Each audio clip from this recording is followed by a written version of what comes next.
So I was just thinking about something. It's been easy for me to think, oh, I'm just getting so far behind in all my projects in life, just in different ways. Whether it's my house project, so I've got so many things from years ago that I still haven't finished, or whether it's my music projects. Oh, there's these recording projects that have again been sitting for years and they're just unfinished. My own song releases, paid projects from other people that are just, you know, maybe they don't have actual deadlines, and so I just let them sit for too long. It can be very easy to think, oh, I'm just so far behind in everything. But the Lord kind of reminded me, and this was kind of a big deal, kind of revelation, that I'm not behind because I follow God, and God is in control of time. There's a word I got from the Lord, I believe, not too long ago, where He said, I have time.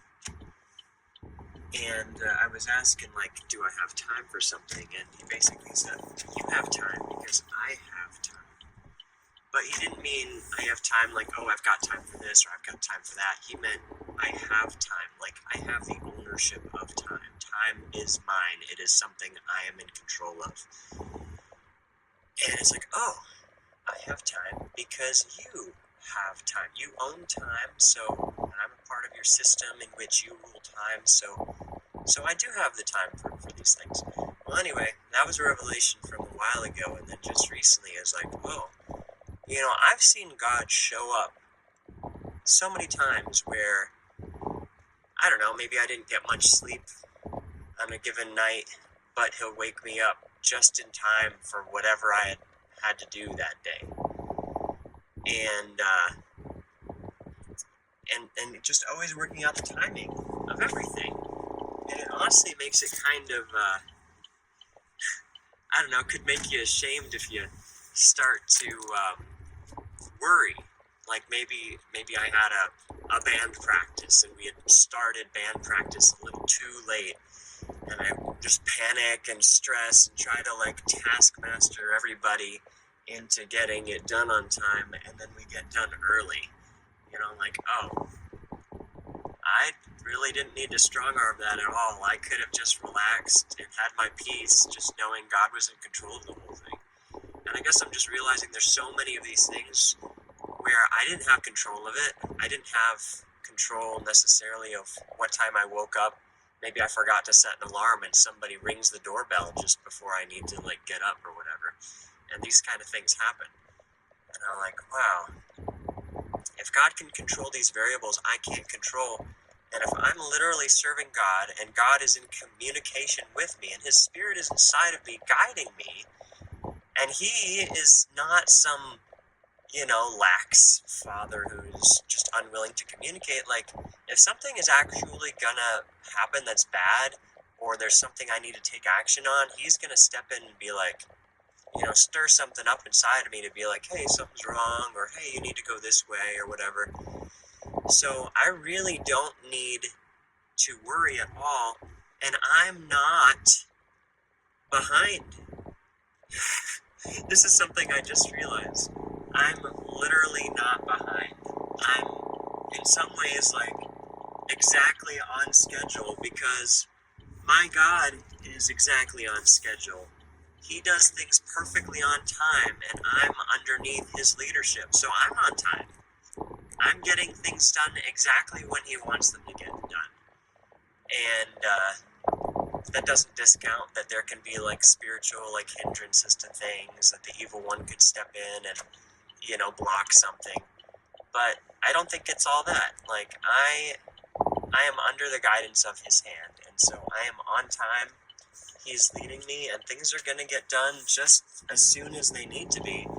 My only responsibility in some regard is literally just to make sure I'm spending time communing with Him, so I'm charged up and ready to go, and so that line of communication with Him stays open, so I know when to be where for what. and I just dwell in that peace, and that's my responsibility. And he will literally make all the pieces line up. He will literally give me the energy I need for every task.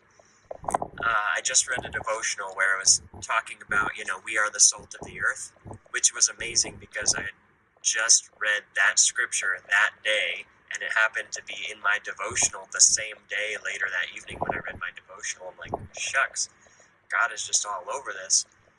But the Salt of the Earth devotional was talking about not only are we helping preserve the earth so that it is, preserved from defilement of evil and this sort of thing, but God is also preserving us.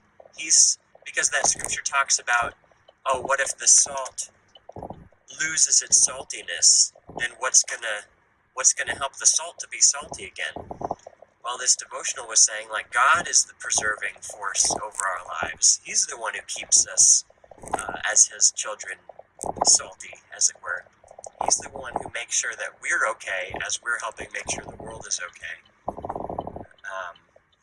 And so anyway, so long as I'm just spending time in his presence, he is going to be preserving me and making sure everything is hunky-dory.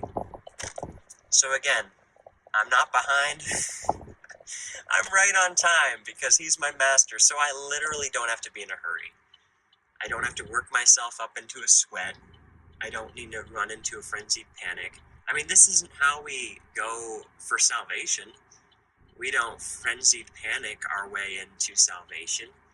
We just humbly admit, hey, I can't do it. I'm a screw up. I've sinned, and God, please give me your grace through Jesus Christ. And so, as Paul mentions, hey, having begun by the Spirit, are you now perfected by the flesh? No. Having begun by God's grace and this just his spiritual reality invading ours, not by our own merit, but by his choosing, am I going to now work and strive and try hard to make this Christian life work? No, I'm still living by his Spirit. I'm still living by grace. I'm still living because he has the control over my life in every situation. So, this is huge. For me, anyway, I'm not behind. I'm exactly on time because my God is on time, and I'm following his leadership. So, anyway, this is my latest revelation on my mind, at least today, and I hope it's an encouragement to those of you listening.